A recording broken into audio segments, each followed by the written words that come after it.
Aleksandar Vučić mund të jetë i kënaqur me atë që tha presidentja e Komisionit Evropian Ursula von der Leyen përpara publikut serb, ndoshta shumë pak dhe sipërfaqësisht të interesuar. Ndoshta nuk do ta dim se çfarë i tha atij ajo privatisht, por ndoshta mund të kuptojmë nga fytyra e tij e zymt kur u shfaqen përpara shtypit. Ndoshta për të ishte më e rëndësishme që von der Leyen nuk e mbështeti qartë dhe drejt për drejt studentët, gjë që ajo nuk e bëri, por ajo e sfidoi duke thënë se qëndrimi i BE-s nënkupton liri, jo shtypje, duke përfshirë të drejtën për tubim paqësor, demokraci dhe jo autokraci, partneritet, mos nënshtrim dhe diplomaci në vend të agresionit. Mjaft për ata që dinë, shumica e publikut vendas ignorant që simpatizon Vučićin, as nuk i dëgjoj fjalët e saj për t'i kuptuar ato, sepse siç tha Vučić, tani gjithçka është e fokusuar në imazh dhe shfaqje, duke ignoruar thelbin.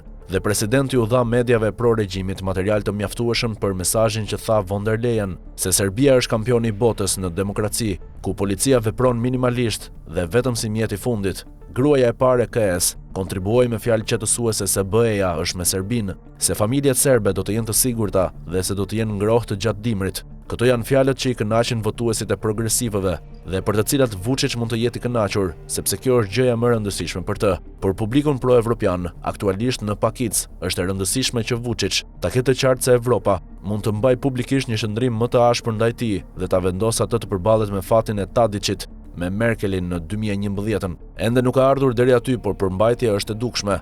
Megjithse ishte e natyrshme të pritej që von der Leyen të mos vinte dhe të thoshte i dashur Aleksandër je i shkëlqyer dhe lavdërime për gjithçka që bën, pas gjithçka që ndodhi në Serbi në muajt e fundit. Evropa nuk është e verbër dhe e paarsyeshme, mund të jetë vetëm nëse ai ka interes. Lidhja me Vučićin mund të jetë se pavarësisht shkatërrimit të demokracisë të sapo krijuar në Serbi, ai ishte mjaft bashkëpunues dhe i butë në lidhje me Kosovën dhe Bosnjën e Hercegovinën, dhe se me ndikimin e tij ai mund të stabilizonte ose destabilizonte rajonin. Stabiliteti një politike lejuese në lidhje me çështjet e rëndësishme për BE-n, siç kishte Vučić, ndoshta do të jetë i vështirë për çdo që ta ketë në të ardhmen e afërt. Ndoshta ky është çelësi i dashurisë së tyre.